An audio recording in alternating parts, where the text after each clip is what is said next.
Hello YouTube friends and fans. Tonight we got a quick short video for Mark in Vermont. Here's his setup he ordered, so let's go to it. KZ Creations thanks you for watching. Please press the red subscribe button for more featured videos in the future. Now on with the show. So we got a nice little charger here.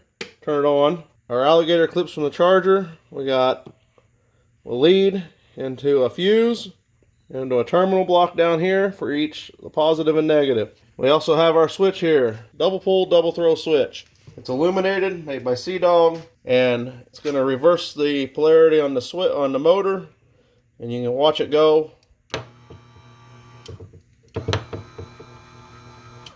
I always wire all my switches through a disconnect.